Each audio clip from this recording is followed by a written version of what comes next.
just go live. I don't know. Yeah, We I still don't got know a few who's here or minutes. not. We'll go live. Yeah. I know I'm here. Hey, we're live. We're live, everybody. Welcome to the pre-show. This is where we talk about what we're going to do on the show. It's a pretty Oh busy yeah. week. We actually had some news, even though Comic-Con is quickly approaching. I mean, next week's going to be Oh yeah. nuts, dude. Nuts. Comic-Con I'm not. is I'm not even sure there's a lot of books out. At least not important ones. Not ones that were. Oh shit! I never read that damn Titans book. I meant to read that Titans book. I don't even think the I got the World's Finest cover Teen for it. Titans. Yeah, I don't even think I got the Yeah, cover World's Finest for Teen it. Titans. Yeah, I That's should a go do solid that. book. Solid Should do book. that. But yeah, we do got some news. A lot of few Marvel quick hits, Yeah. and then some oldies but goodies. I guess oldies but goodies return to mainstream publishing.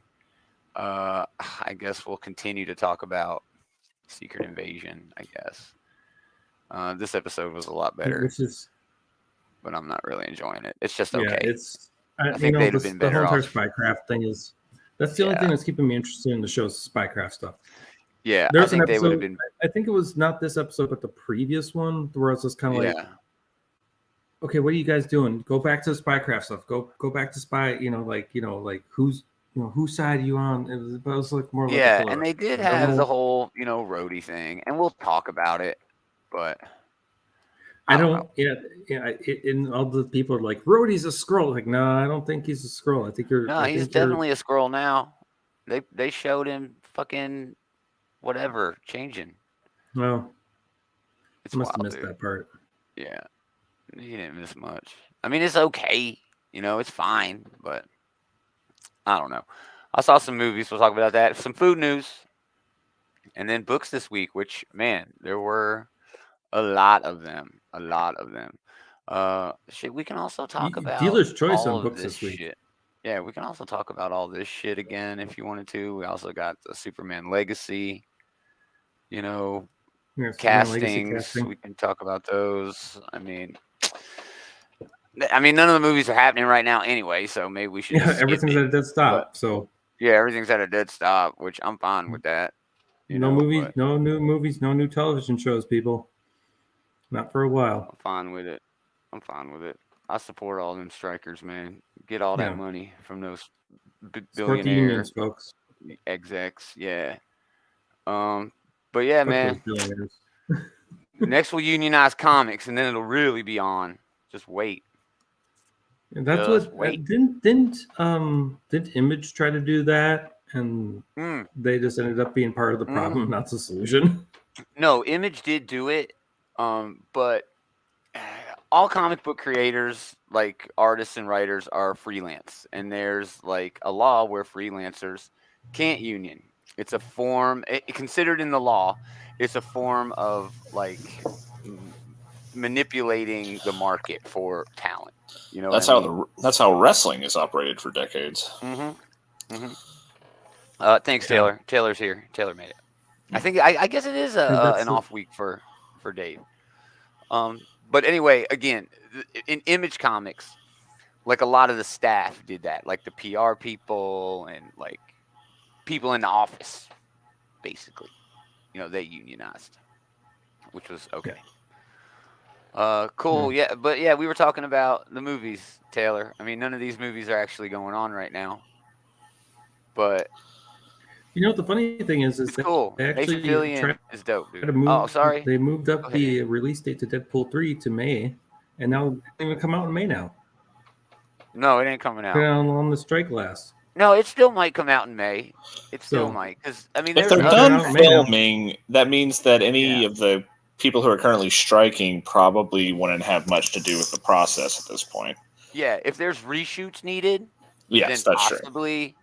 But those are usually handled within a week or two, and really what we would be waiting on is CGI. Now, it could impact the movie in a way where they're like, okay, we still want to release it in May, but we need a reshoot. Let's just do the whole fucking reshoot in CGI, which could diminish the quality of the movie at least, a bit. I'm kind of playing devil's advocate there because I don't think that is ever going to fucking happen. But yeah, ketchup and mustard. Ketchup and mustard.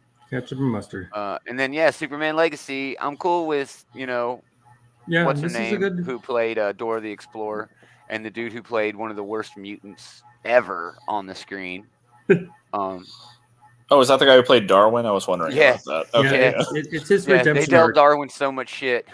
Darwin's Yeah, mutant ability is he can't die. He immediately dies. Okay, so fucking stupid. But they're Yeah, going he's to be playing playing Captain Fantastic or Mr. Fantastic or Terrific. yeah, Mr. Terrific. Yeah. Yeah, I hope he don't have the face tattoo. I really hope he doesn't have the face tattoo. I don't think it works. I just never thought it worked. I never liked it. It's questionable whether he'll actually be Mr. Terrific this movie, or if he'll be like the science guy who's helping Superman. Well, he it could be right. the And guy they in don't the have to- chair. Well, Marvel is famous for not actually calling the superheroes by their superhero names a lot. You know what I mean? You know what I'm saying? You mean Especially DC? like the villains and the oh yeah, DC. Did I say Marvel? Yes, and you sounded No, like I an meant idiot. no, I meant DC. Like they don't come out and say, "Okay, Wonder Woman, Batman, sure," because he's like media famous. Yeah. Superman, yeah, in a way. You know, you but- mentioned that. I don't think they used the word Batman anywhere in the Batman. Yeah, Yeah. exactly. Because it was And very the early thing, on. and you're absolutely right about the face thing because it didn't really work in the Arrowverse, the Arrow show Right. that was on. I mean, it looked goofy, it looked offbeat. I mean, in the comic books, it's fine, but Yeah, live in the action comic books, it's doesn't different. translate to live action very well. Mm-mm. I wouldn't shoot down the idea until I've had a chance to see what they would do with it, but I don't know. Yeah. It's whatever.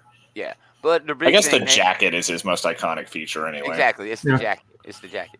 The fair play. But again, Nathan Fillion as Guy Gardner. I love Well, Guy yeah. Gardner, not because he's great, because I love to fucking hate him. He is such a d-bag, and I'm just attracted to those kind of I characters think- for I some think reason. I don't Nate- know why. I think Nate will fill this role very well, and it just proves if you're friends with James Gunn, you have work for life Yeah, at this right. point. Yeah, Yeah, if you make a good buddy. yeah. Yeah, directors Maybe- tend to have their pet actors. I mean, Christopher Yeah. Nolan and Tim Burton. I mean, how many Tim Burton movies don't have Johnny Depp in it, you know? Yeah, Yeah, right. I know. And his wife too. You know. Yeah, Helena Bonham Carter. Yeah. Yeah. Yeah. I mean, even Rob Zombie is famous for putting his wife in movies. Yeah. I'm just saying. Yeah. But and then Barry star Anthony Carrigan as Metamorpho. I didn't watch Barry. I don't even really know this actor, but damn, he looks like he'd make a damn good Metamorpho. He looks just fucking like the guy. I did hear some whining. Go ahead. I've seen people speculating that they I've might be seen- putting the Terrifics into the movie now, since they have 2 out of the That'd 4 be of them dope. here. That'd be dope. Andy, I'd see him as an okay Metamorpho. I don't know. I mean, his acting is a little. It's not my. I mean, my opinion is not my style. But he might be. He might translate really good into the supervillain role. I don't know. right, I mean, right. But he'd be a It's- superhero here, so that doesn't really. That's a moot point. Well, no, they're saying that he is probably going to be the villain in this. But again, That's- I'm not sure we know. That doesn't make any sense. Why Yeah, would I'm you not introduce? sure They were we know. saying Superman I mean- has one of. If you're going to do a Superman movie, you're going to do one of his rogues gallery. That's one Yeah. of the rogues galleries that has the most recognizable characters, other than like Batman's or Spider-Man's, probably. Yeah, I mean, So that's a stupid for thing sure, for people for to sure. expect for Metamorpho to come in here and be the villain, especially because like if you they're terrific. make him do Parasite if you want someone who kind of looks like Metamorpho. Yeah. Yeah, well, Yeah. Metamorpho is a B tier villain, so I mean, I don't know. They might have I mean, there's no other casting choices right now that's come out, so Yeah. I Yeah, think but they haven't. They've named like 5 people in this movie. There's surely Yeah. going to be a lot more. the Yeah. only whining I've heard about this is this is supposed to be a Superman movie. Why all these extras? And it's like, what are you talking about? it's It's not Batman. You got to have his cast of characters. He's got to be part of a superhero community. exactly. We don't want the same retreaded bullshit. I mean, God, people are such I mean, whiners. if you're going to set up your new DCEU, you need characters to be introduced. You need other characters besides Clark being Superman and all this other stuff. You need Yeah, I mean- other characters. This is an Exactly. opportunity for them to do some groundwork, which there is the worry there that they tried to rush the process the last time around. They threw There is. in Oh, they did. Aquaman and Cyborg and the Flash and all these other characters into that little press kit that Batman found in Yeah. Batman v Superman, and then they showed up for real in Justice League. So, but I don't think I have a lot of trust in James Gunn, though. I don't think he'd Yeah, me too. screw the pooch like they did last time when it comes to sprinkling in the characters. James Gunn knows how to introduce characters in the correct way. And I think he'll handle this with really great kid gloves and basically be like, it's not going to be like, oh, by the way, here's Hot Girl, but he'll set up like, oh, here's Hot Girl, and by the way, and then also go to here's your Green Lantern, and here's Mr. Terrific, and here's all these other characters. It's not gonna be like shove it in your face and be like, you need to know who this is right now. It's more like exactly set them up. Although it is interesting that our first Green Lantern is going to be a guy and not Hal. Well, Hal and John are getting a show on Max where it's kind of like True Detectives in space. Okay. Yeah. Is that going to come out before the Superman movie? No, I don't believe so. Then this is still going to be our first introduction. Oh, no, you're right. You're right. Not Hal. But that's why they're not going with Hal. I guess. Hal's already got plans. And I think Guy is going to be a good first Green Lantern for this new DCEU because he's that adorable prick that everybody loves to hate. Yep. And he has more personality. That's a good. That'll be. That makes him good. That makes him suitable for like a side character role. You know. Yeah, for sure. Let's start it. Y'all ready? It don't matter. We're starting it.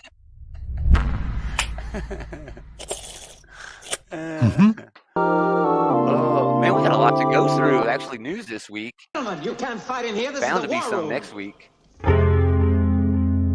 And I actually did stuff this week. Impossible. I know. I watched movies and stuff. Of course, we're going to fight in the war room. What do you expect? Well, that's the joke, man. Love that movie. It's a great movie.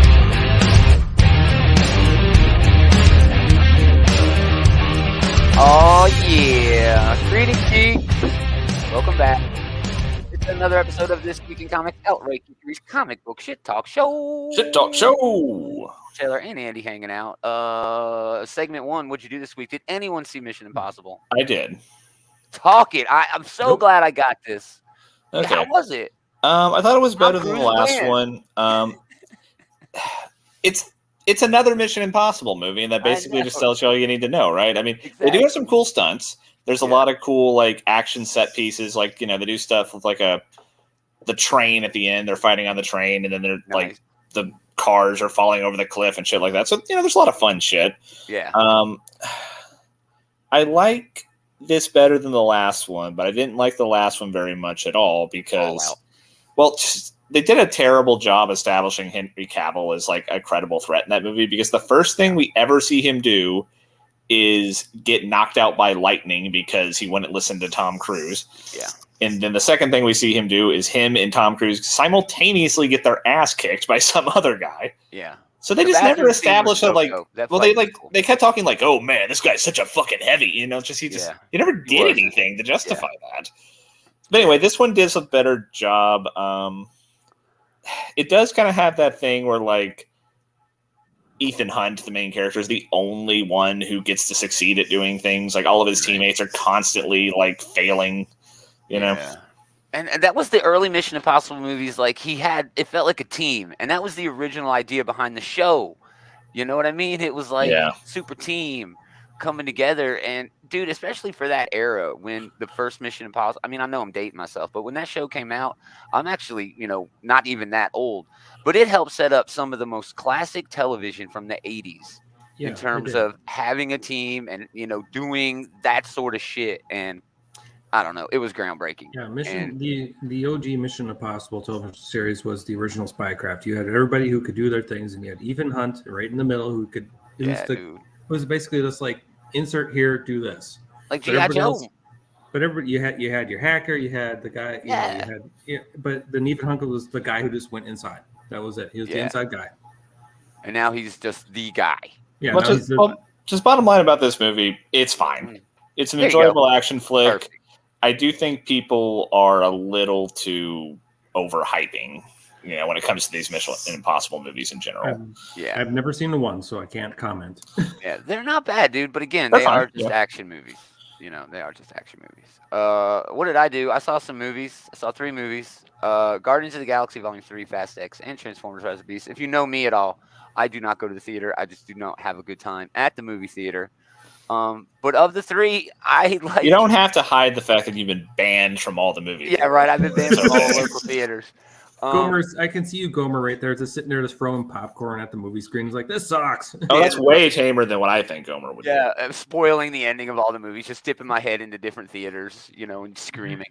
Anyway, go ahead. But I had the best time watching Fast X, and I know that sounds weird, but like Fast X gave me exactly what I was expecting from the Fast franchise, and it you was can't like really be mad at these Fast movies because they are not coy about what you're going there for. And this was like the end game of the Fast movies. Like every motherfucker was back. Yeah, they were all back. They're cheesy and dumb, but they're fun. You know. Transformers: Rise of the Beast was fucking boring.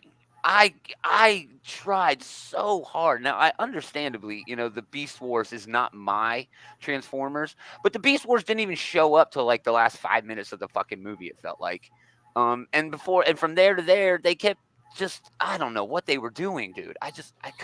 I didn't like this movie at all.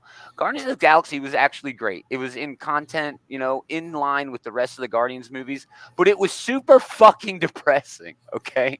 And maybe that's what they were going for, but at the end of this movie, I was so bummed out, man. I was like, what the fuck did I just couldn't disagree more. The end of this movie was like one of the most I thought the end of the movie was extremely uplifting. When everybody just leaves everybody and says, "Okay, we're done now." It was bittersweet, but I felt more into natural the bitter part of it, I guess.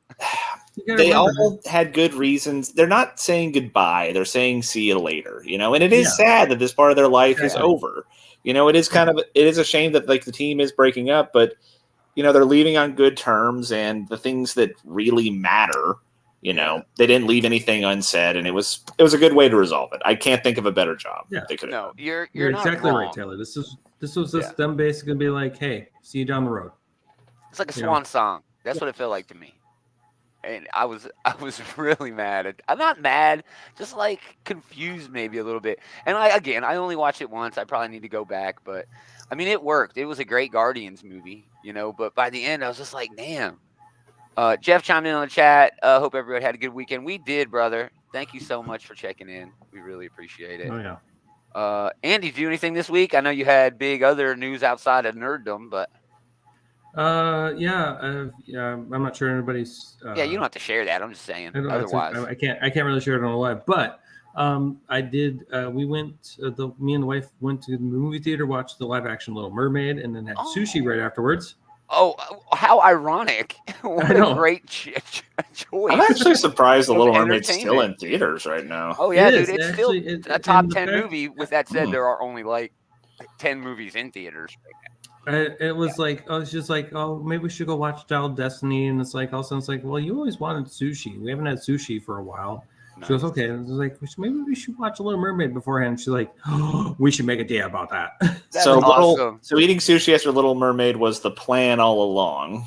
Yeah, that's okay. Hilarious. But other than that, we're gonna, it's kind of a slow week. It was kind of, I got my. Well, what did you think about Little Mermaid? It was a really good, retelling of the story. Actually, it was. I like most of those Disney live action remakes. It wasn't too terribly bad. They had the 3 new songs. They were pretty good. I mean, I had no problem with it. Melissa McCartney nailed Ursula. Oh yeah, that's all I keep hearing. That was amazing. Like shining star in the damn movie. And then Halle Bailey, I can't. I think it's Holly. No, you were right the first time, I think. Yeah, I think. However you pronounce her name, she nailed Ariel, and then Prince. I had no problem with Prince Eric. I had no problem with the characters. I thought they did a better job, giving the characters time to breathe a little bit. They didn't just immediately go having a romantic lagoon ride in a rowboat. These characters actually had some depth to them. They weren't 2-dimensional. They were 3-dimensional characters, and it was great character work. And really, the original animated, it's really the songs that carry that. Oh yeah, the original animated movie, it's a classic, but it's just a vehicle for singing songs. Yeah, exactly. That's how a lot of the Disney old movies school Disney, though. Old school Disney is just that. I would argue that Little Mermaid is the worst offender there. I feel like there's more meat on the bone with things like Aladdin or Beauty and the Beast or what have you. But Little Mermaid was the very first of that era of Disney, so it's understandable that it was maybe a little thin in the plot department. But other than that, gearing up for my in a couple of weeks' time here at the end of July here is my 1-year anniversary of running the group page. Oh yeah, get over there. Go to outrightgeeky.com, find the Facebook group. Shameless plug there. It's not even, man. I mean, go over there. I'm not even sure what he's going to do, and I don't want to know. I just want to hang out and have a good time. The best part about it is he's doing it Comic-Con. No, it's not Comic-Con weekend. That's this coming up weekend. Yeah, it's coming up weekend. I can't do it this weekend. I'm busy, doing a lot of other stuff. But the following weekend, the very end of the month, because I was going to do a movie geekery, like I always do. But it's like it's the end of the month. Maybe we should do something special. Also, it's like, hey, wait a minute, I've been running the group page for a year. Nice. Maybe I should celebrate that. And it's like I said, I'm not going to spoil what I'm going to do, but we're going to have a little fun. Sit back, chill, relax, and everybody's going to have a good time. Yeah, so look forward to that, y'all. OutrightGeeker.com, find those links. Fuck it, let's do news.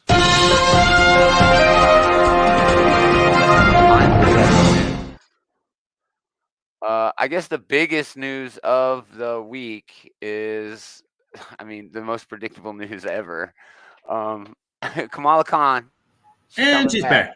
And she's back. Miss Marvel, the New Mutant number 1 of 4. This will be. They didn't even wait a week after her death of Miss Marvel as she came out. 4 days. Yeah. So how about the issue that came out, and I'm sure we're going to talk about it later. I know for sure we are because it's spoiler. It's on my top 3. But they had this thing you had to fucking download off the internet. Y'all seen this?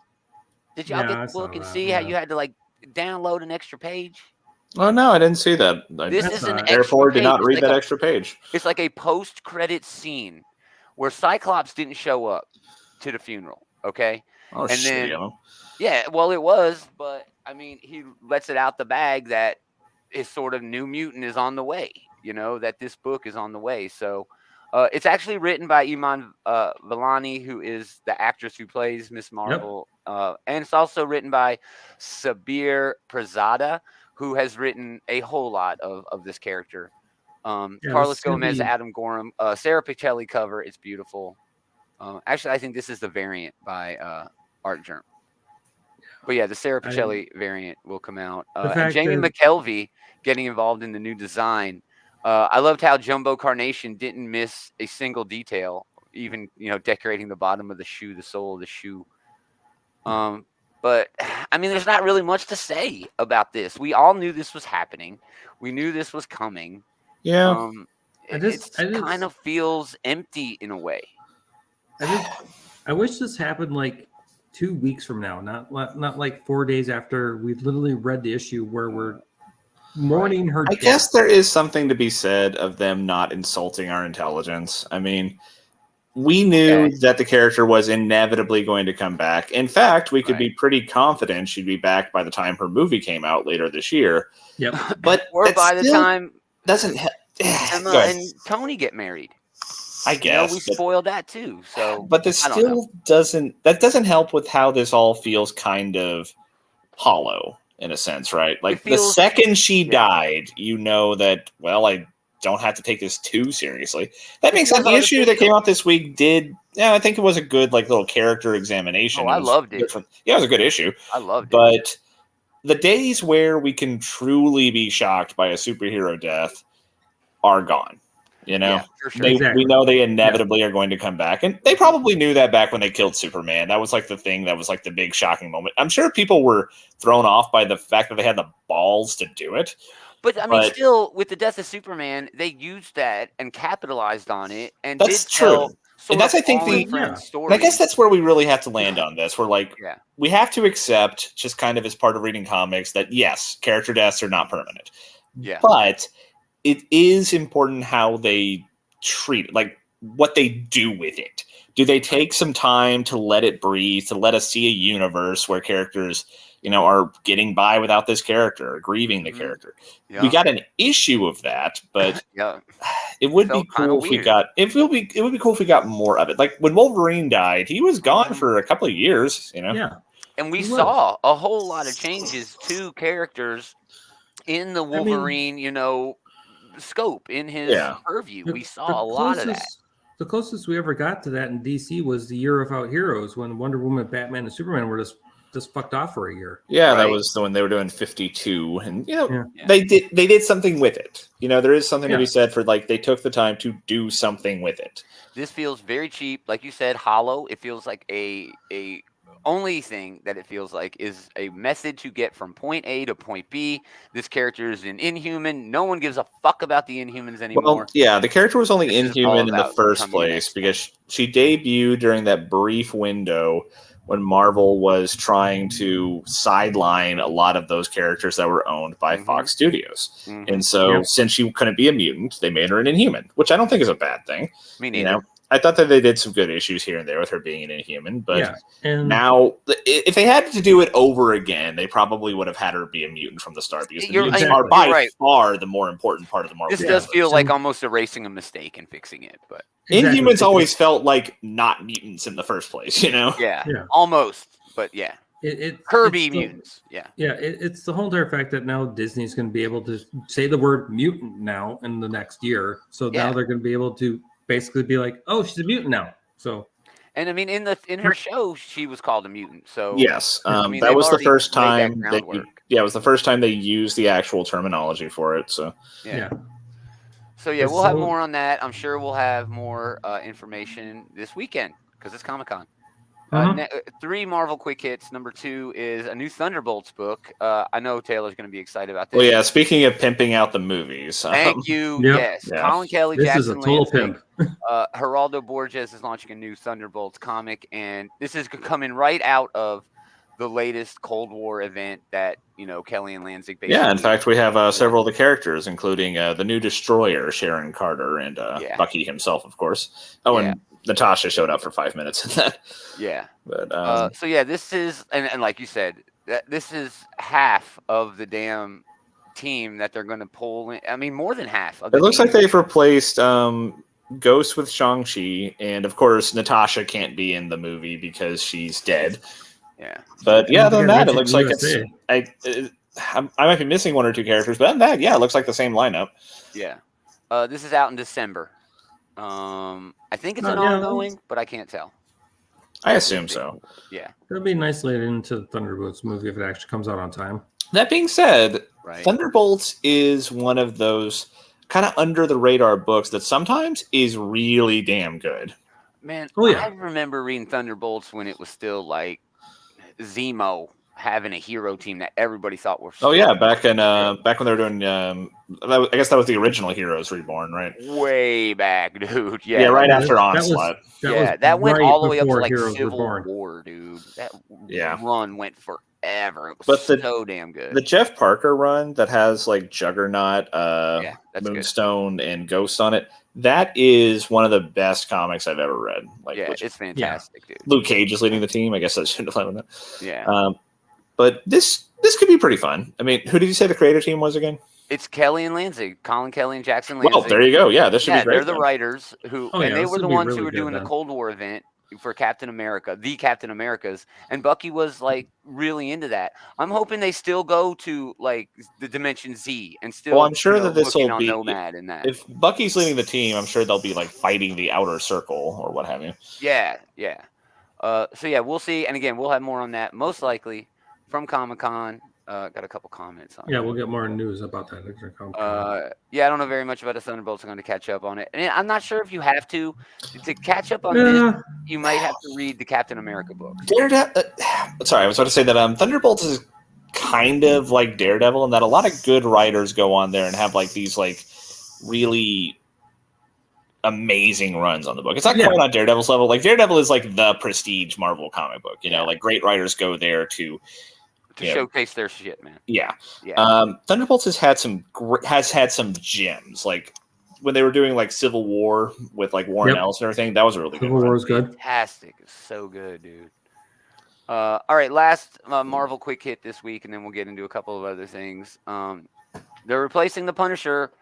We don't know who it is. We're going to find out next week. We'll have an update on this next week. But who do you think is the Punisher? My guess, it's Cable. Okay, if Nightcrawler can be fucking Spider-Man, then Cable can be Punisher, and this feels so Cable. I mean, they do have a lot of pouches, and they look like they have future guns. So yeah, it kind of looks like Cable. Thank you. Yeah, it's definitely someone from the future, and it says they're a super soldier, so that kind of leads into the future aspect of it. Might be Bishop, might be Cable, and might be somebody else from the future. So it could be Bishop. It could be Bishop. Bishop did just have a book recently, but this just feels so Cable to me, especially with everything I'm hearing about what Fall of X is going to lead to. And what it's led to even just this week. Holy shit. I'm sure we'll talk about that later. I'm not sure that Cable would be able to bring the same like energy that the Punisher is like.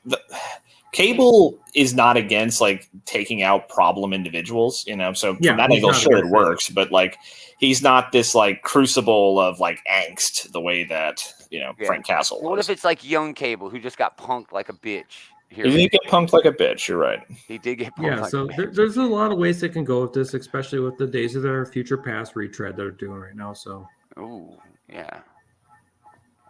We're going to talk about that book later too, for sure.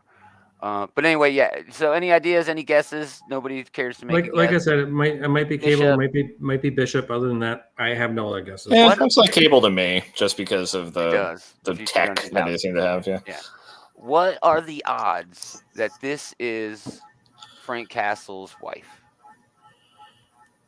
That would be such a stupid thing. That would be so stupid, man. So but it did pop in my brain. The whole thing, shit pops in my brain. What I thought was a really great moment from that Jason Aaron run that just wrapped up was that like Maria Castle was disgusted by the whole Punisher thing. Yeah. So it would make zero sense for her to turn around and just be like, now I'll show him how it's done. No, that's stupid. Right. Also, she wouldn't be any good at it unless she has any military training. Or she'd be terrible. She's just a person. Yeah, she'd be terrible at it. Another one I thought maybe Dokken. We hadn't seen him in a minute, but he's kind of already done. He killed the Punisher one time. Yeah, he did kill the Punisher. That's how Frankencastle happened. Yeah, and then he was Frankencastle. Dokken was the guy who carved him up. So Dokken was the one who killed him. And that was such a great book because remember it was Sentry who was actually hunting him, and like Sentry couldn't figure it out. Remember that? Barely. That was such a while ago. That was that dark range. That was a long time ago for me. So we'll have more on all three of those Marvel news bits. Most likely next week. We'll know who the Punisher is. We'll know more about Miss Marvel, and then also hopefully have some images of that Winter Soldier Thunderbolts book, but we may not show those off. But if there's something cool there, we definitely will. Flash Gordon. The Flash Gordon license is now at Mad Cave. I know. I love Flash Gordon. Sorry, I didn't do the alley-oop there. I should have done the Yeah, I love Flash Gordon, and that's why I love Flash Gordon. That movie, that shitty, terrible, awesome, amazing movie. That Queen did the whole entire soundtrack for because they're fucking awesome. Yeah, because they just love life. So Flash Gordon is now at Mad Cave. It has been fucking everywhere. Flash Gordon has been around forever. New stories coming in 2024, but King Comics has had it. They have not. Bell Comics. They've been of every single publisher on the face of the planet, haven't they? I mean, I don't think Dark Horse has had a shot at them. Well, it's not literally everyone, but it is a extensive list, as we're seeing here. It's pretty close to damn near everybody. Right. It has been around forever, and I'm happy that it's back. I think I'm. That's cool. I mean, this is one of those characters that I think, even if you don't know much about the character, you definitely know the name. You definitely heard the song, if nothing else. Yeah, everybody knows the song. Yeah, dude. So, it'd be kind of cool. Someone could take, well, not necessarily a beloved character, but a character that is, like, in the zeitgeist, Yeah. A character that is, like, background knowledge, at least for everyone. Exactly. Jeff in the chat, he loved the Flash Gordon movie. Ming the Merciless. Yeah. Oh my God, Ming the Merciful, perfect, dude, just so good. Kind of interested to do like a Doc Savage like thing or something with this now, right? Bring back the Shadow. So they're doing a new Flash Gordon series. They're also going to do a young adult series starring the character, and then Mad Cave is going to reprint a whole bunch of other shit, classics and stuff like that. So it's a good time to be a Flash Gordon fan. And great for Mad Cave for grabbing this. Good on them. Yeah, good on them for grabbing that IP. Yeah, it's a solid IP, man.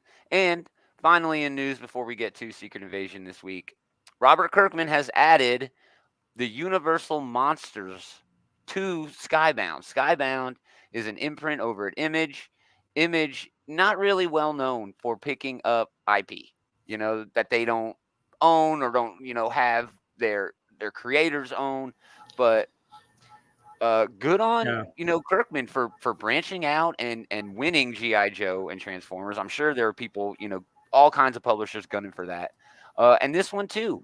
And he's putting a hell of a team on it. James Tynion and Martin Simmons. That's the team who does Department of Truth. This is in shops October 25th. So they're really taking advantage of the horror shit here. Well, yeah, it looks like they're really leaning into the gothic angle of it. Yeah. James Tynion loves to write horror.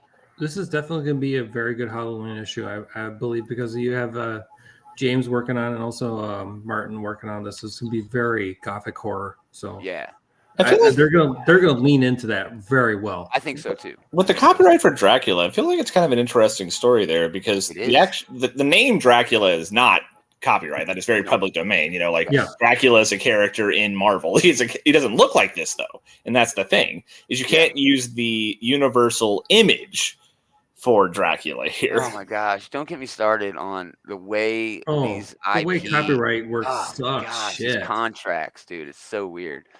We are getting a Joshua Middleton cover. There'll also be a blank sketch cover, and there'll most likely be more announcements at Comic-Con.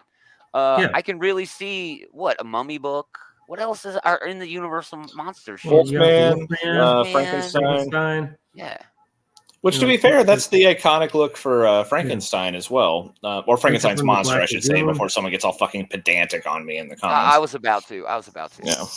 Yeah, it's the classic look. Well, yeah, Universal in DC Comics. Yes, Universal did define the way that these characters look for most people. You know, like there's a Frankenstein in a lot of comics continuities, but not like the square head, like bolts in the neck Frankenstein. You know, and it's kind of the same thing with the Wolfman. There's a distinct look. The old Lon Chaney look. Well, and Jack Russell kind of looks exactly like that, but there are like these weird differences. The Invisible Man. You know, it's like I don't know. There are like specific rules. You probably really have to toe the line when it comes to werewolves, but they might actually have the copyright on Wolf Man. Like they might be able to say werewolf all they want, but they might not be able to say Wolf Man. Except dude, that's so fucking. And they might. Man, you are really splitting hairs when it comes to copyright on some of these characters. But that being said, though, I think this is cool. I mean, I think that this could be a really fun horror line that they're launching here. Yeah. If they do it correctly, they can do a very good Monster Squad type thing. Oh, you think they'll do that? It might happen. I think Wolfman in the Nards. Yeah, I'm the I same. would love that shit. Was that a Universal movie? I honestly don't know. It was. I mean, it must have been if they used the word Wolfman, right? It had to have been. I guess so. I mean, we just talked about. I'm not certain of that, but I wouldn't be surprised. Carl Reigns was the Invisible Man. The Invisible Man is Universal Monster too, right? Yeah, you're right.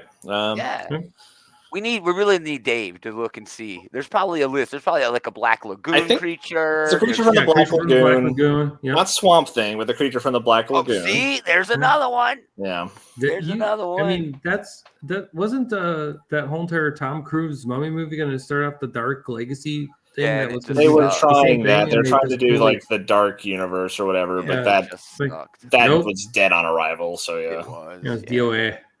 Yeah. All right, that's the news for this week. Again, next week is going to be jam-packed with news. Comic-Con. We still have, Comic-Con is on the way, but we still have Secret Invasion. This week was episode 4, Beloved. Action-packed episode, yet another apparent death. I don't know if anybody died. I think only one of these episodes so far has not ended in a character dying in the last. Right? Everybody dies. Yeah, but this time was Talos appearing to get stabbed by Gravix. Well, they started off this episode by immediately undoing the death from last episode. Yeah, and I kind of had that thought. I was like, well, that guy is really smart. I bet she already got Extremis. And I wish I would have said it on the show. You know, I wish I had. Now I think you're lying if you say it. Exactly. Oh, easy to say it now. I wish, I mean, but this show just does keep you kind of guessing, and that's really the only reason I'm watching it, because I just want to see where things are going to end up. I'm still wishing this was all released at the same time or as a movie, but again, things are heating up with 2 episodes to go. Yeah. Oh, and people were right about Rhodes being the Skrull in this case. Yeah, Jeff chiming in. Episode 4 was freaking nice. Love the roadie reveal. It was a good way to do it. As well, dude. So let me ask you that. Well, okay, I'll wrap with that. Go ahead. Any other thoughts on this episode? My favorite part of the episode. My favorite part was the dialogue between Nick and his wife. Mm-hmm. I like the incorporation of the poetry. I like the kind of the fake out scene where like you think one of them shot the other, but they actually both intentionally missed. I don't know if we need to get a divorce or renew our vows. That was a good way to resolve that situation. Yeah, it was nice. It was. Andy, any other comments on this episode? I mean, I it was just- action packed and it was good, but again, not much was happened. The action-packed, president yes. got away. I just love the spycraft version of this. Like, Right. who can you trust? Who can't you trust? This digs very deep into the original run of Secret Invasion. Very It well. tries. It tries. It doesn't have it- enough legs to because I mean, like I said last week, Well, Secret Invasion. Bendis built that shit up for years. You know? Yeah, I know. Honestly, the Secret Invasion gonna event get to itself that. was just basically a big superhero brawl after Yeah, the first exactly. issue. I was going to get to that, but you know, with the fact that you only have 6 episodes, you can't do the whole entire like, oh, by the way, for every single Marvel movie that you watched, here's all the layers that we put into it to reveal who's actually a Skrull. And Right. Now, with that, you lead right into my overarching question. How long has Rhodey been a Skrull? Was this an attempt to sabotage the Avengers' plan during Endgame? Well, if it was irrelevant because, as they pointed out, that it wouldn't have mattered if they had killed Thanos or not. Well, in the maybe the past. Skrull knew that, and he was trying to fake them out.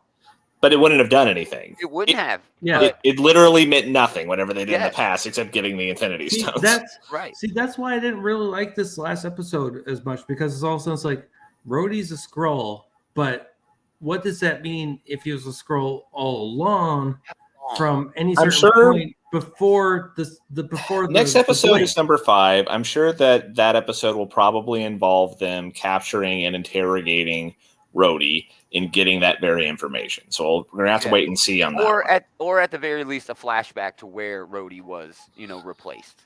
You know what I mean? Something Because like that. I think Jeff we'll get it. speculating that they It's switched him only out in Iron Man 2. See, no, oh yeah, still don't know how they're. If Gonna that's a wrap it joke up. about them replacing Terrence Howard with Exactly. That's That's the inside exactly. joke. Yes, that's See, the now my inside thought joke. is, at least Rhodey was Rhodey at least up to Civil War. There ain't no way a Skrull is gonna fake being paralyzed, or maybe that's what they want me to think. So yeah, and from my perspective is that there's no way that anybody's going to be replaced before Endgame. That's my Because- thought about it too. The I would blip think so gave too, everybody yeah. a lot of opportunities. I was do about to so. say the same thing, honestly. Because when everybody came back, that would be a perfect time to start replacing people. Other than that, that doesn't make any sense. Yeah. It makes 0 sense. But Yeah. if there's some people who've been playing the long game as Skrulls, okay, fine. But you have to prove it in 2 episodes. But you can't prove it in that much Right. time. So the dream here is that Tony Stark was a Skrull the whole time, and he's actually alive somewhere. No. That's not going to happen. I'd No, be okay with Died. that. When Skrulls he's- die, they go back to their normal form. So Exactly. that's Nope. he's the only one who can't be a Skrull, Thank honestly. you. Nope. Thank you. Him and Thank Black Especially Widow. when Robert Thank Downey Jr. says he's done with Iron Man, so it can't Nah, happen. he's not. He's not. No. Oh yeah, No, he, he's he's not. He was totally- No reportedly idea. on set on Deadpool 3. Probably he is. He's sitting there waiting. Whatever. Jeff Don't asking, know. where did he go after taking the armor in 2? Because he had it for a while before arriving in Nevada. Yeah, exactly. I don't know. And then he saved the president in Iron Man 3, wasn't it? He saved the president I Yeah. think so. from the extremist motherfucker. If there was a replacement, I assume it was probably after Endgame. You know. It has to be after Endgame. It Yeah, that's what cannot I'm be, thinking too. It cannot be before that. It Yeah. makes no sense. Yeah, so that don't From a make storytelling perspective, if someone was a Skrull pre-Endgame, it makes 0 sense for the storyline they're telling right now in Secret Invasion. Agreed. But I am anxious to find out how all that went down. So again, we got 2 more episodes of this. We'll probably have one that fills in, sort of sets up the last episode, and then we'll have this big knockdown drag out where there's going to be fucking Skrulls everywhere, Skrull on Skrull, Super Skrull on Super Skrull action. Very excited for that. So, yeah, we'll talk more about that next week. It's going to be jam-packed next week. Let's do food. Mmm, We yummy. may just skip food news next week. All right, we got some gross ones. I hope mine's not up here. Oh, it is, dude. Oh, fuck It me. is. We'll I get shouldn't have there. sent that to you. But the first one, Ding Dongs and Twinkies are mashing up. Okay, that looks good, actually. That actually sounds fucking awesome. Hostess Ding Dongs X Twinkies mashup. Give me the diabetes right now. I want Yeah, it. no shit. So Go ahead. it's just chocolate covered Twinkies, then, right? Exactly. Chocolate Isn't that covered already a thing, or is It that like is. something people do at fairs or something? Twinkies. It is. That's exactly what I have in my notes, man. 10-count individually wrapped multi-pack at Walmart stores nationwide this month. No price on that. This is a permanent addition to Hostess's portfolio. Looks all right. I'll try them. Yeah, seems like it's fine. I mean, it's a proven concept in a lot of ways. Yeah. Did you know Twinkies originally did not have white cream? It had banana cream, but then during the war they had trouble getting bananas, so they had to switch it. I did not know that. Now on to something disgusting. Oh God! Oh God! Everybody saw this for $3.13 United States dollars. You can go to Thailand. That's a cheap way to kill yourself, I guess. A cheeseburger, and I guess it's just a big ass cheese sandwich. I'm not gonna knock it. I'm a big fan of. I am knocking it. I am knocking the shit out of this. This is cheese sandwiches, though. I mean, you would eat I would eat a grilled cheese. That is not what this is. This is not what this is. Thank you. You're right. This is. I don't think I could keep this down. I legitimately think I would get sick if I ate this whole thing. And here's the funny thing, though. This feeds a family of 4. Yeah, exactly. After I sent this to Gomer, there's been posts coming out about how tasty this thing is and how much people in Thailand actually love this. And I was like, no, this is disgusting. Yeah, we need to take some democracy over there or something. I don't know what they're missing. They need something else besides this. This is wrong on so many different levels. It's just a sesame seed bun and 20 slices of processed American cheese. Nothing else. No condiments. No meat. Did Burger King overship cheese to Thailand? Maybe that's what happened. The best of it. Yes, exactly. There's a guy somewhere who's working in shipping and receiving at Burger King corporate who added an extra 0 accidentally to one order, and then he's like, "Oh fuck." No, this was what I meant to do. His cousin works in the PR department in marketing. This is. Thank you, Jeff. Yeah. Jeff in the chat. I wouldn't poop for a week if I ate that. Thanks for sharing, Jeff. Yeah, me neither, dude. I wouldn't poop for a week if I saw someone eating that, man. Are you kidding me? Or it'd be the opposite. I wouldn't stop pooping for a week. Okay, and I discussed this with other people, and the problem is this is like your standard Kraft American cheese, which means it's super processed. It's not real. It's not real cheese. It's fake industrial cheese, so it's not going to go down well. This is just terrible. It's just so bad. Are they rioting in Thailand? Are they selling this as like stuff to throw at cops or something? Because the people are actually eating this in Thailand. I saw a post. I'm just stuck on how long it would take me to chew this. I mean, just like a bunch of slices of cheese. It would take like an hour to eat this thing. I mean, there's also another angle here. Okay, we all know that fast food, the pictures that they show you in the marketing is, I mean, they try to make it look better, and that makes this so much worse. Exactly like this. Yes. This is the dolled up version of this. This is what they thought. Like, we need to make it look better, and this is what they thought. This looks like the grossest piece of shit I've ever seen in my life. It makes it look worse. Yes. It makes it look terrible. Oh my gosh! It's giving me a heart attack looking at it. Yeah, $3 for this thing. Come on, it's got to be something else. This is the most hateful thing that we've seen on food news in a really long time. Honestly, I should have never sent that to you, Gomer. It was all over the place. I saw it like the New York Times and like CNN. But Andy did send it to me before I saw it. Before it went viral, I was like, "Holy shit!" Yeah, that's definitely making the food news this week. God, I feel bad. Yeah, it's nasty. That might be worst of the year, man. Didn't we have like ketchup popsicles last year that were like, what the fuck? I need a long shower after that. Yeah, no shit. All right, it's a big top 3. Let's do it. It's huge this week. I could have had so many books at number 3 this week. So my honorable, well, I'd be failing as a host if I didn't mention Animal Castle for at least an honorable mention, because the animals go on strike. We support the workers, okay? Union. SAG, yeah, do it. Writers Guild, yes. But Antarctica number 1 was a solid start. You know, had a little bit of first issue syndrome. Something Epic number 3. Holy shit.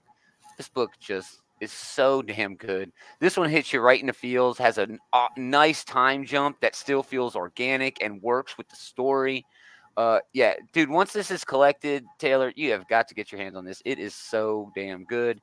Really cool page right there. Yeah, dude, it's full of shit like this. It's full of just awesome like this. Star Trek number 10, Kelly and Lanzig, Mike Feehan. Still just awesome. Up next is the Day of Blood event. So looking forward to that. But my number 3 this week is, yes, Fallen Friend, number 1. G. Willow Wilson, Mark Waid, Salam That's my Ahmed, honorable mention. Takeshi Miyazawa, That's my number 2. Andrea DeVito. Yeah, just really fucking well done. I mean, really, that's the only thing you could say about it. It had all the feels. I didn't realize I was such a big Miss Marvel fan because they're talking about all this shit, and I'm like, oh god, I remember all of this. It was just a bunch of flashback shit. Carol shows up. They go back to the Champions, which she was so good on the Champions because she was so grown up. Man, I loved Tony taking off the Iron Man boots when he goes into the mosque. Just really fucking cool. All the character moments were real. At the end. Yeah, that's what it was all about. Exactly. It was just a remembrance and all these cool emotional history moments and the characters. Yeah, very well done. It's easy to be cynical about something like this. We ourselves were hyper cynical about the events surrounding this. Yeah, like at the beginning of the show here, because we knew all along, not to toot our own horn, but this would be very short lived. That being said, if you just let the moment be the moment, this was very well done. I love seeing Wolverine show up dressed in the very appropriate attire, and like you said, I like seeing Iron Man take his shoes off to be respectful. It was a lot of good character moments. I read through all of G. Willow Wilson's run on the character, and so seeing all these characters for the first time in a while, because Miss Marvel has not had her own book for, I guess, about a year now. Yeah. Wow. So yeah, it was nice seeing some old friends again. It was under tragic circumstances, and they did well with it, Yeah. Yeah. Yeah, for sure. Andy, anything else on this? That's what's my honorable mention for it. It hits all the feels. It hits everything it needs to. It's got nice story beats, and the fact that it's my honorable mention is the fact that they just gonna resurrect her. But that's fair for sure. Yeah, for sure. But this shows how important she is to the Marvel universe. How Miss Marvel has touched everybody's lives.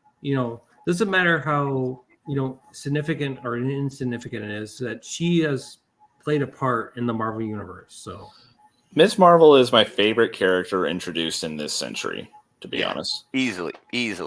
Yeah. I mean, I love Miles, but I mean, it's a close. You know what I mean? It's really close because they have each had just some really, really great storytelling, man. Yeah. So, yeah. All right, cool. Taylor, honorable mentions and number 3. Okay. Honorable mention for Immortal X-Men number 13. Oh my gosh, this book was freaking... It felt like the end of the book. It did in a lot of ways because it did have quite a stinger at the end. It was basically just the Quiet Council dealing with the fact that they're terrible. They have completely and royally fucked up. And like every government ever, they've destroyed it. Yeah. Well, now they have to burn it to the ground because they have fucked up so very thoroughly at this point. Yeah. I guess the thing that makes an honorable mention on number 3 for me is because occasionally there would be a thing where like, yo, Cypher, if you had just put these people in a suspended animation thing like they asked you to, it wouldn't have been that bad. And it got you fucked up so hard, and it seems like you're barely taking responsibility for it. Yeah. Like he's all like, yo, Professor X, the fact that you asked me to do that, what he asked you to do was way better than what you did, you fucking asshole. Exactly, dude. Exactly. Yeah. So that held it back for me a little bit. Like sometimes... But then again, I guess that's also to the book's credit that they are all annoyingly self-righteous. Talked about it. Yeah, Kieran Gillen should have mentioned. That's kind of the point that Storm and Professor X and Doug, Cypher, all of them are being so annoyingly self-righteous, and that is the problem. Is that they all are so sure that they're doing the right thing, and the combination of it has been such a bad result. Yeah. And again, there's also this other shadow hovering over this book where Colossus is literally being manipulated. He is, yes. And they just they don't even lean in it. They just sort of glance by it every once in a while. They did it in X-Force too. There's also another thing where like Exodus is just going to kill Selene so that she can't be on the council anymore, or at least can't vote. Fucking let him! What are you doing, Storm? No, kill that bitch! Exactly. He'll be back this afternoon. Why do you care? Just let him do it. I know. It's just I don't know. It's so off the chains, dude. The government of Krakoa is so off the chains, but it is definitely working in the build up to Fall of X. Yeah. Also, throw an honorable mention for Miles Morales, Spider-Man #8. Nice. I grabbed that. This had a lot of really. The artwork really did a lot for me in this one because, like, they draw the Hobgoblin. Yeah, they draw him as like this hulking, brutish creature, and he's really intimidating. It works really well. We didn't get a lot of fight between them, but it was really cool seeing like Miles on some of his downtime. You know, he went to a concert with his girlfriend. That was cool to see. Yeah, it was. And they're setting up for something even bigger next issue, though. So that's kind of leaving me hanging a little bit. So that's why it's an honorable mention. My #3 this week is Spirit World #3. Nice. I mentioned this, I think, on the Monday show last week, but this has been my favorite of these, like Dawn of DC books? Yeah, Dawn of DC voices types of books, yeah. Yeah. The spirit world that they're hanging out in is really cool. It's really inventive. It's really colorful. It's got a cool kind of mythology to it. It's also got a lot of really cool splash panels where they're fighting like this giant eye monster, or later on when they're dealing with like this spirit fox information broker and like having to make a Faustian bargain with him and everything. Oh, nice. I didn't read this. I'm off this. But well, I think easily the best of the three. City Boy is just taking way too long to actually do stuff. Sure. Well, because City Boy is basically just like, I control the city. Fuck you. Well, he's not being like, fuck you. He's like, oh, I don't want to use my power. No. Stop. Like, I'm super power. Well, Superman is showing up, so he'll get talked out of that real quick. Yeah. I'm hoping anyway. But it did take 2 issues to get there, 3 issues to get there. But yeah, I'm gonna have to catch up. And pretentious bitch about it. It would be much better. I agree. I'm gonna have to catch up on this for sure. So yeah, Spirit World #1. Andy. Oh, Moon Knight #25 is a shout out from Jeff. Yeah, dude, I'm off of Moon Knight. I am keeping up with the news though, and I guess we have like a new villain or a returning villain. I've never been a big fan of Moon Knight, so that's why I haven't read a Moon Knight issue in forever, so I couldn't comment on that. Cool. We already talked about my honorable mention, which is Fallen Friend #1. That's my honorable mention. Nice. My #3, we already talked about that. Nice. Not much else to say. This is a lot of heart in that issue. It was, a lot of heart, a lot of tear jerking. My #3 is the Hunger in the Dusk #1 from IDW. Nice. I know I have it. I could actually talk about this a little bit more. I'm actually surprised. Very wordy, but it needed those words to get there. So if you like Lord of the Rings and you like Shakespeare's Romeo and Juliet, this is definitely something you need to pick up. This is definitely very high fantasy. This is, you have like the orcs and the humans who are like. I'm glad you specified Shakespeare's Romeo and Juliet, so we didn't think it was one of the other Romeo and Juliets. Yeah, it might have been the other one. It's not the other one. There's no Leonardo DiCaprio with guns in this one. I promise you, there's not. But yeah, it's this is you have the orcs and humans living on this isolated land. They're fighting against each other. All of a sudden, you have this entity that comes forth, and all of a sudden, it's like just causing shit between the both of them. And they're like, well, fuck that. And they just come together to try to fight it off. And there's it's kind of really nice, a lot of high fantasy stuff. I agree it's a little wordy, but for what it is and how it sets up for the future storyline that it's going to produce, I think it's really good. Yeah, I thought it was good really too. Wild Goose is a hell of an artist on this. The action panels are good. The emotions, you can read it on the characters' faces. And G. Willow Wilson is a fucking pro doing stuff that it feels like she really wasn't maybe allowed to do at other publishers, being over at IDW. So, yeah, good on her. And, yeah, I'm in this book for at least the first, few issues. I'm hoping the next issue isn't as wordy. I don't remember how many issues this is going for. I think it's 5 or 6. Yeah, I think it's a 6th issue. 6th issue. But yeah, I mean, this is gonna easily be retired from my top 3 really quickly. Nice. Another issues like this is be Yeah. like, I can't talk about it because I'll spend an hour talking about something like this. Right. Oh, that comes to me. Fish Flies #1 is my number 2. Jeff Lemire doing the writing and the art. This is just a perfect shit. I mean, I could explain the plot. I'm not going to. Just go fucking read it. It's Jeff Lemire doing surreal, beautiful. It's beautifully drawn, beautifully designed, beautifully told, surrealistic horror. All right, surrealist horror. That's it. It's amazing. I love every fucking thing about this book. Yeah, there's not really much to say. Jeff Lemire, again, it's his peak Lemire. Yeah. He's at the top of his game. Exactly. That's it. He's just writing and drawing a comic that it just seems like it's a labor of love, and you feel it through the pages. You just feel exactly. This is just Jeff Lemire doing Jeff Lemire stuff, and this is got a lot of heart and soul to it. Yeah. Word of note here: there is no plan to collect these extra size issues. There might be a hardcover eventually, but these are perfect bound, extra big books. Basically, you're getting almost 3 issues of content for less than the price of 2 comics. So, and Jeff goes off in the back of the book about this, where he thinks this is the way, the perfect bound way in single issues is the way to read this book. So, I did want to drop that into your ear, especially Taylor, that you may never get to get a copy of it. Okay, well, yeah, good to know. I think it'll be a lot better in trade.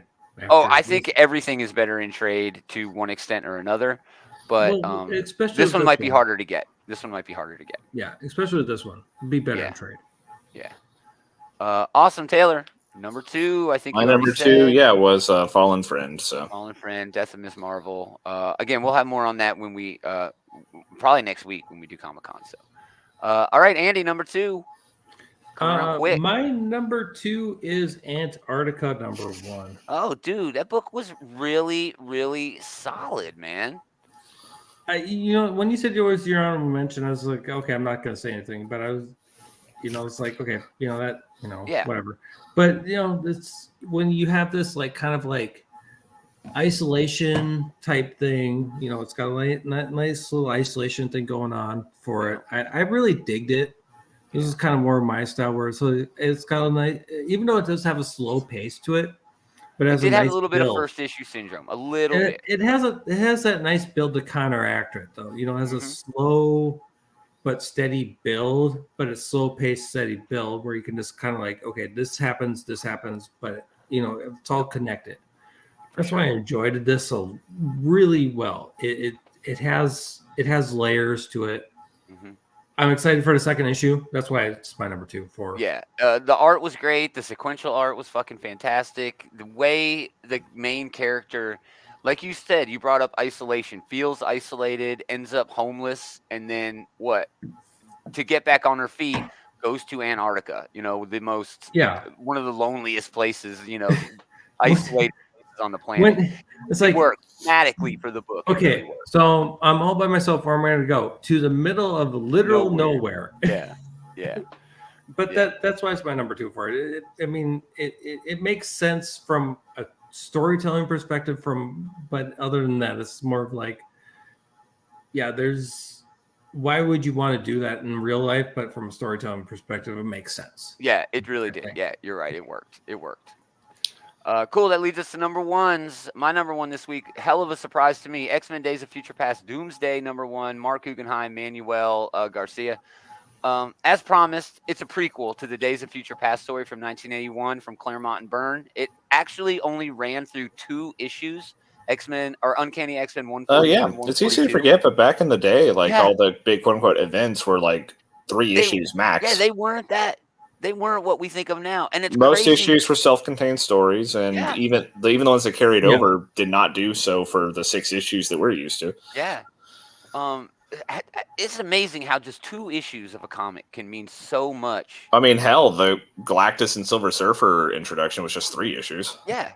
A little bit of trivia: Byrne actually did most of the work on this, but he unintentionally lifted this story from the famous Doctor Who story, Day of the Daleks. If anyone knows about that, just saying. Oh, he did?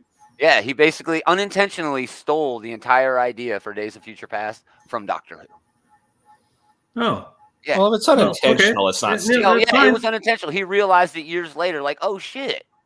If you realize it years later, that's fine. If he just like intentionally did it on the day of, where it's like, haha, I'm doing this, like that sucks. But years later, it's like, whoops. Yeah. So basically, it goes year by year, showing how things, built up. It has a lot more power with the weight of history, behind it, like what we know now.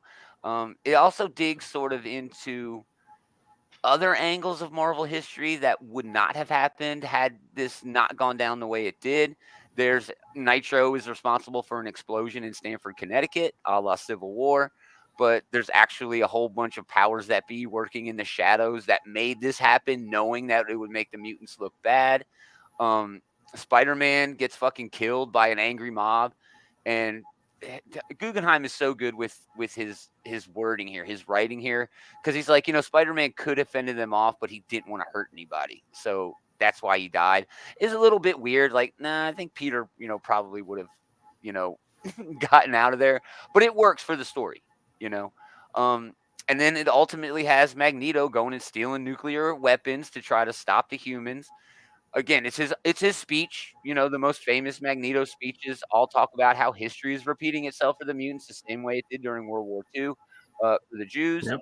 And again, it's Charles ignoring him and sticking with his naive ideals, just action-packed, full of nostalgia. It tells a story that feels modern, though, even though it's a 30, 40-year-old fucking story now.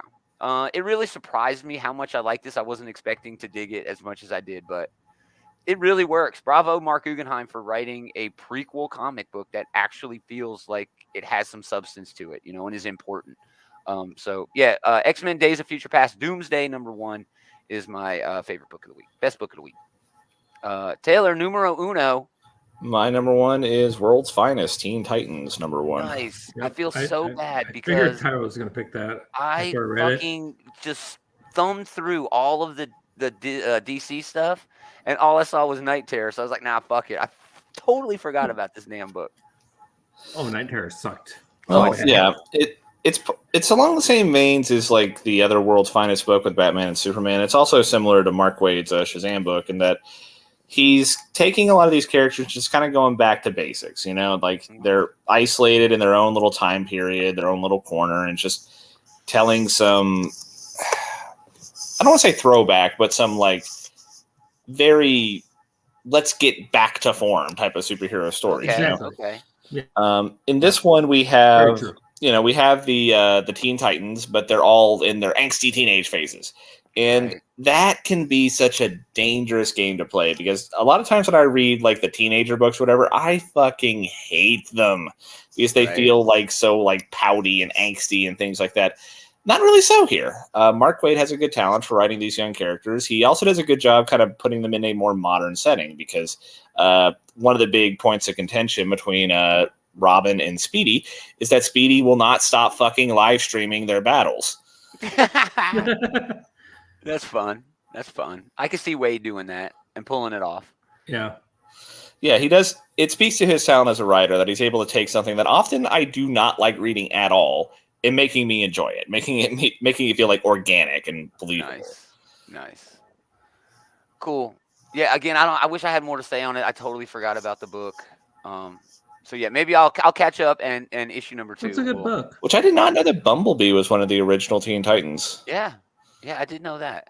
I mean, I read that old shit. Well, the lineup I'm used to is like, got Beast Boy and Cyborg in it, but shows what I know, Well, no, you're just young. You're youngin'. Well, I was introduced to the characters through the cartoon, of course. Yeah, exactly.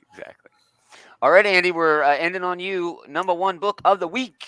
My #1 is Sirens of the City. This book was crazy weird, dude. This is just because I enjoyed the art style and I enjoyed the story, and they mesh very well together. Because you have your main character who is basically, she is a runaway who is pregnant at the time, just trying to get an abortion, but can't do it. And she can't do it because there's like this whole entire. This is like during the 80s, and it's just got this whole entire. There's a lot of like meat on this bone where it's just like, okay, what do you do? What do you do? What do you do? And it's like that internal questioning is so good for the character, and the limitedness of the artwork where it's just like where the colors are at it helps, but it doesn't hinder this artist and the work that the story is telling. And I find this very well done. Yeah, I was like, all right, I wasn't sure what I was getting into when I picked up this book. I knew it was going to deal with, pro-choice, things like that, the abortion issues, stuff like that. I knew it was going to be a young girl trying to figure out, how to get her life on track. I had no idea there were going to be super powered fuckers in this, and there are. Yeah. It's wild, dude. It's like a gang of these super powered individuals, and she's kind of in the middle of it. And I think it's sort of mirroring her life around these superpowered folks, but then they're trying to control her because she's powered, but then all of society is trying to control her and what she is allowed to do with her body. It was really, really neat. Yeah. Yeah. I love that duality. That's the thing is like, so where do you land? Do you land in the control of society, or do you land in the control of the superpowers? Because you have superpowers, or you want to land, what type of, but this is about freedom. Yes. When this book continues on, and it will touch on what choices actually matter to yourself, and that's where this book is heading. I don't remember. It might have been like a slight little line in one panel where it's like, by the way, this is gonna she's gonna make her own choices. Yeah, she's gonna go off and do her own thing and take control of everything. But that whole entire who's vying for who type thing, it's so great. It's so well done. I really enjoyed this book. I can't wait for issue number 2. Yeah. I really can. Good call out. I had a great time reading it, even if the story was a little bit, I don't want to say all over the place because it did have a focus, but it jumped around quite a bit to different things. But the art and the design and the coloring working together just. It was greater than the sum of its parts for sure. Yeah, I think the reason I jumped around so much is because it was trying to show all the different perspectives from everybody who's vying for the main character. It's like you have all these oh, by the way, this is what so-and-so thinks. By the way, this is what so-and-so thinks, and going on and adding depth to this character. Yeah. Yeah. No, but, some people might not like that, but I really enjoyed it. Well, there's obviously going to be a portion of society that is just going to out of pocket, not like this, just because of the overall themes. But I mean, those people don't matter. This book isn't for them. Yeah, this book is more about decisions. This is about what you want. Yeah, 100%. Good shout out. That's it, man. We did it. Thanks for hanging out. If you like what we're doing, go over to the Bullies. Leroy and Eli are going to do a show most likely later tonight and talk about probably Mission Impossible, I'm sure. The Ahsoka trailer that came out, which, oh my gosh, holy shit, looks incredible. But yeah, go over to the Comic Book Bullies, check them out. If you want to find out where you can find out about them, go to outrightgeekery.com. Links to everything they got going on, everything we got going on, all the socials, all the videos, all the good stuff there. Merch. Andy knows all about the merch. He had a great. Yeah, I got some. Yeah, he bought some merch. Hell yeah. Patreon, all that good stuff. So yeah, go over there. If you liked what you listened to tonight, you can come back tomorrow. We're going to talk about all of the new books that are coming out this week. Dave will probably be here. It's a pretty big week, for convention week. So, it should be a really, really good time. Come back next Sunday and hang out. We're going to do full San Diego Comic-Con. I'm sure there's going to be just so much fucking news. I cannot wait. But again, thanks everybody for hanging out. But most of all, thanks to these jokers for hanging out with this joker. Waka waka. We are going to do it again next time. Same geek time, same geek channel. Comment. Yeah, great show, fellas. Thanks, Jeff. Have a good one. Catch up on Moon Knight.